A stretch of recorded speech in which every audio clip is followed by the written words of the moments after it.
Hey there, YouTube. Hopefully everybody can see this fine.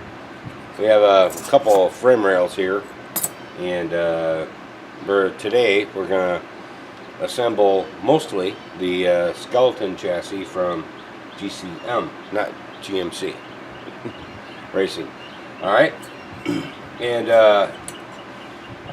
even though on the videos, they call their promo, whatever, they say that there's an installation or instruction card with the kit. I have not yet defined it.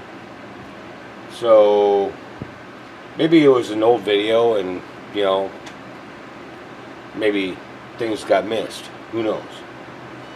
But we're going to go ahead and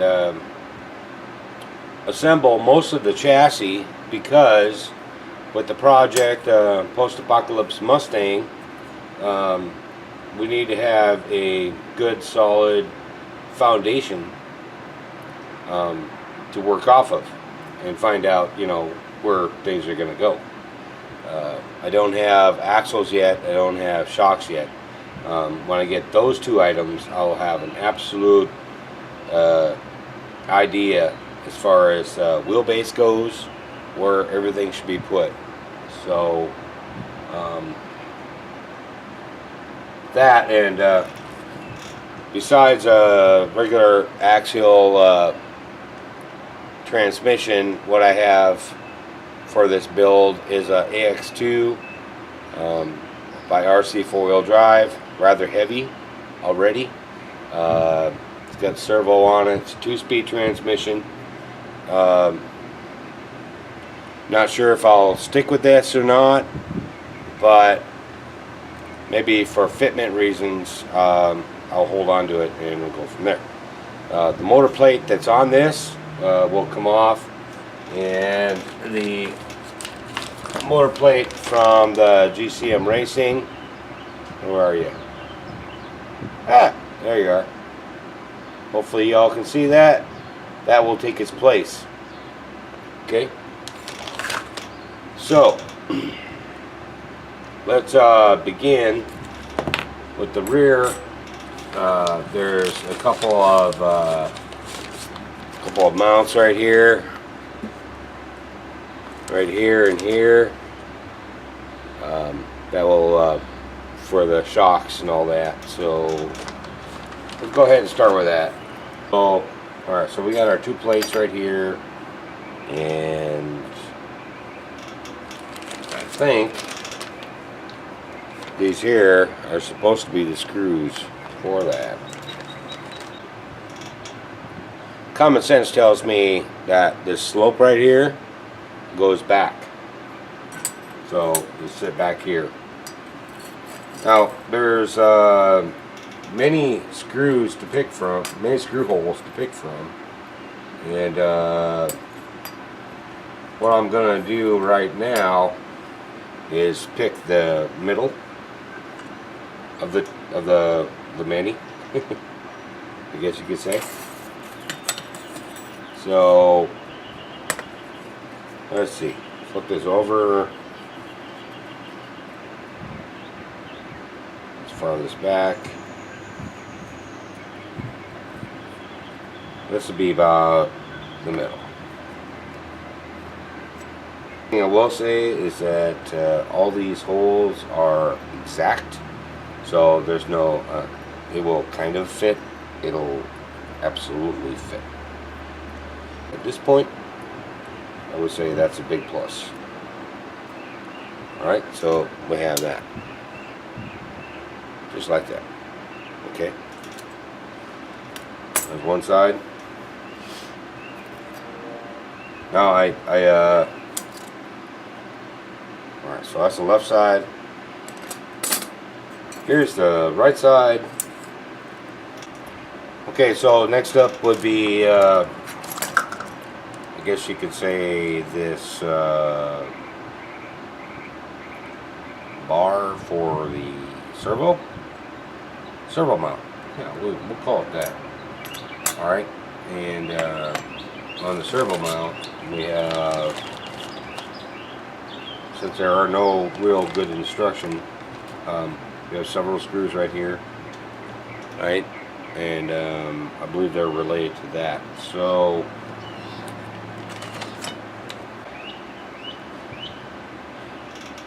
take one of these here, and that's left, those are right.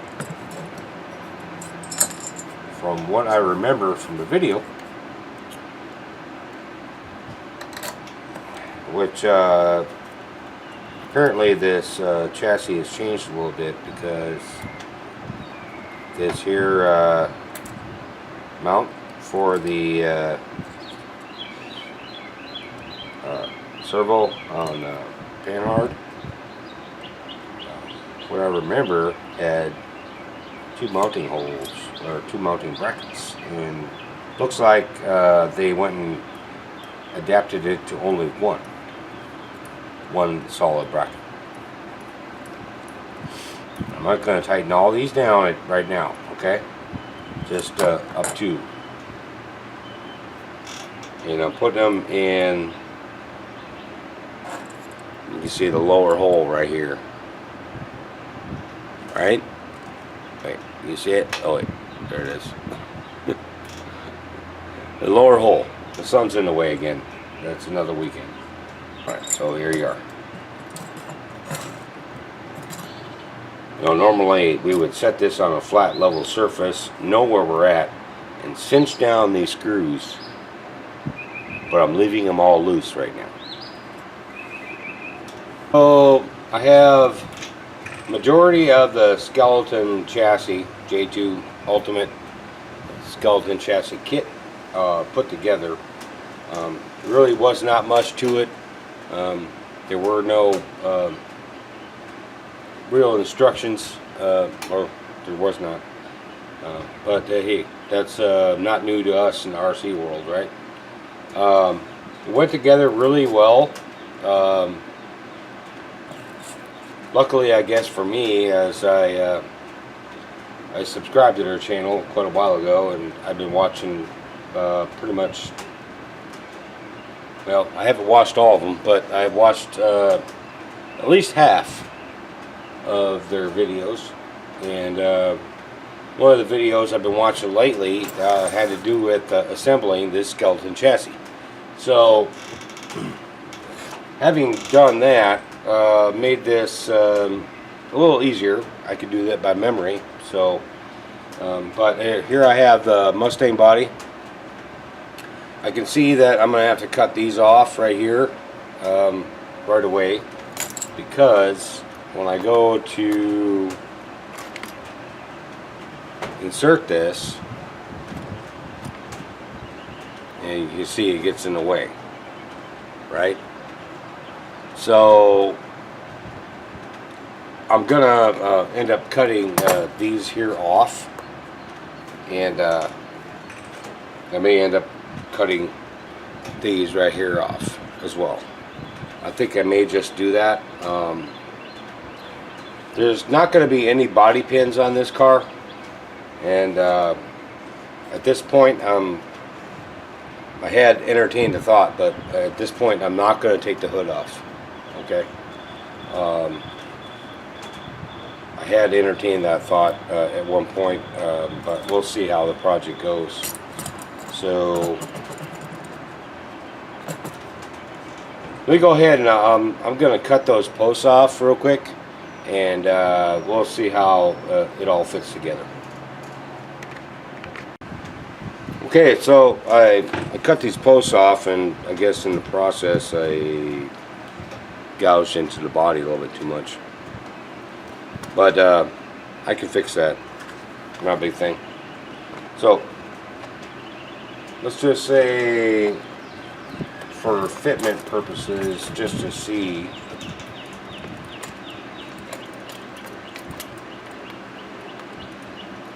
how things will go.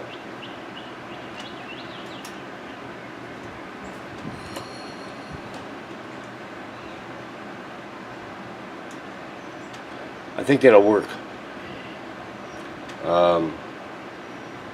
Short of you know, I will need to raise the back up, obviously, but I believe that'll work. Now, I tried to use the AX2 transmission from RC 4-wheel drive right here, but it is too big to fit up in here. So I will end up having to go with the standard axial transmission on that. This one here will not fit.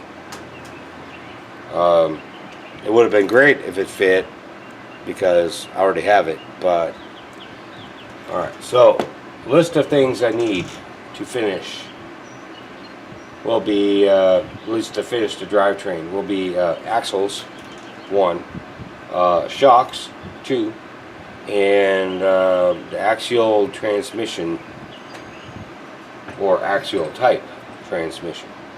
This is installment 2, and we got a lot accomplished today. There's a lot we need to get. The J2 skeleton is going to work fine, as far as I can tell. And if this project goes as well as I think what I'll do is I'll buy another skeleton and I'm going to put it onto the Jeep.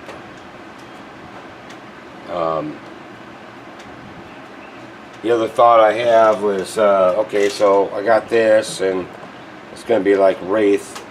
How high do I want it? I mean, if it's going to go, if it's going to have some speed to it, it's going to have some fairly stiff suspension. So that's one thing, you know, you kind of pick one or the other, unless you know exactly how to dial things in when it comes to speed or crawling action.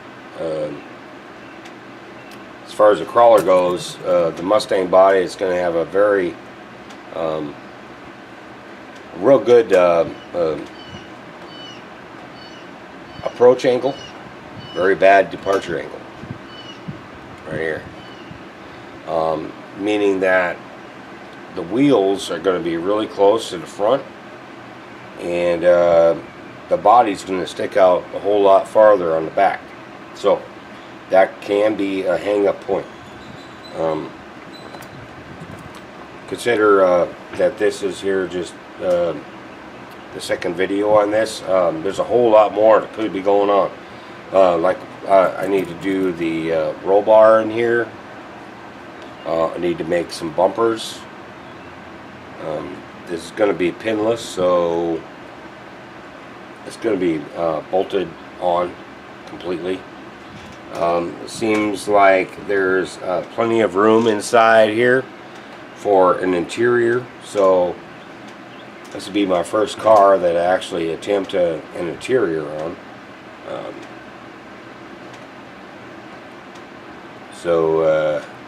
Yeah.